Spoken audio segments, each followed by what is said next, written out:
കേരളത്തിലെ ഏറ്റവും പ്രധാനപ്പെട്ട സൂര്യദേവ ക്ഷേത്രമാണ് കോട്ടയം ജില്ലയിലെ കടുത്തുരുത്തിക്കടുത്തുള്ള ഇരവിമംഗലം എന്ന സ്ഥലത്ത് സ്ഥിതി ചെയ്യുന്ന ആദിത്യപുരം സൂര്യക്ഷേത്രം. ഈ ക്ഷേത്രം ആദിത്യപുരം സൂര്യനാരായണ ക്ഷേത്രം എന്നും അറിയപ്പെടുന്നു. സൂര്യനാരായണ ഭഗവാൻ പ്രധാനമൂർത്തിയായി വാഴുന്ന കേരളത്തിലെ അപൂർവ ക്ഷേത്രങ്ങളിലൊന്നാണ് ഇവിടം.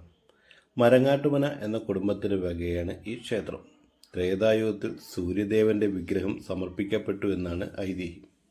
ഒരിക്കൽ മരങ്ങാട്ടുമനയിലെ ഒരു നമ്പൂതിരി സൂര്യദേവനെ പ്രസാദിപ്പിക്കാനുള്ള ദാനം നടത്തിയെന്നും അദ്ദേഹത്തിൻ്റെ ഭക്തിയിൽ സംതൃപ്തനായ സൂര്യദേവൻ പ്രത്യക്ഷപ്പെടുകയും ആ സ്ഥലത്തൊരു വിഗ്രഹം പ്രതിഷ്ഠിക്കാൻ നിർദ്ദേശിക്കുകയും ചെയ്തു എന്നും അന്നു മുതൽ പതിവ് പൂജകളും അനുഷ്ഠാനങ്ങളും ആരംഭിച്ചു എന്നും പറയപ്പെടുന്നു. നിലവിൽ ആ നമ്പൂതിരിയുടെ പിൻഗാമികൾക്ക് ക്ഷേത്രത്തിൻ്റെ താന്ത്രിക അവകാശവുമുണ്ട്. ക്ഷേത്രത്തിലെ ശ്രീകോവിൽ വൃത്താകൃതിയിലാണ്. വിഗ്രഹം പടിഞ്ഞാറോട്ട് അഭിമുഖമായിരിക്കുന്നു. എണ്ണ ആഗിരണം ചെയ്യാൻ കഴിവുള്ള ഒരു പ്രത്യേകതരം കല്ലുപയോഗിച്ചാണ് വിഗ്രഹം നിർമ്മിച്ചിരിക്കുന്നത്.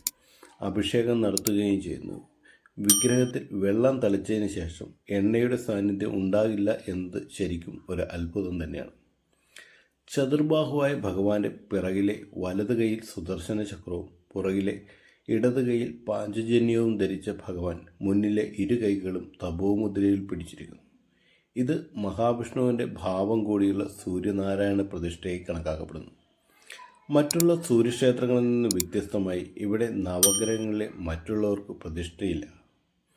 ആദിത്യപൂജ, ഉദയാസ്തമന പൂജ, എണ്ണയഭിഷേകം, നവഗ്രഹ പൂജ എന്നിവയാണ് ക്ഷേത്രത്തിലെ പ്രധാന പൂജകൾ. അടനിവേദ്യം, രക്തയന്ത്രന സമർപ്പണം എന്നിവയാണ് പ്രധാന വഴിപാടുകൾ.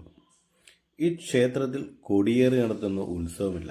പകരം വൃശ്ചിക മാസവും മേടമാസത്തിലെ ഞായറാഴ്ചകളാണ് ഏറ്റവും നല്ല ദിവസമായി കണക്കാക്കുന്നത്. ഉത്സവ അവസരങ്ങളിൽ അഭിഷേകവും രക്തയന്തന കാവടി തുടങ്ങിയ പ്രത്യേകതരം ആചാരങ്ങൾ നടത്തുന്നു. ഇവിടെ ഉപദേവതകളായി കിഴക്ക് അഭിമുഖമായി ദുർഗാദേവിയും ധർമ്മശാസ്ത്രവും യക്ഷിയമ്മയും എന്നിവർക്കും പ്രതിഷ്ഠകളുണ്ട്. കടുത്തുരുത്തിയിൽ നിന്ന് വരുന്നവർക്ക് 3 കിലോമീറ്ററും ഏറ്റുമാനൂർ ഭാഗത്തു നിന്ന് വരുന്നവർ കുറുപ്പന്ത്രയിൽ നിന്ന് 4.5 കിലോമീറ്റർ സഞ്ചരിച്ച് ആദിത്യപുരം ക്ഷേത്രത്തിലെത്തിച്ചേക്കാം.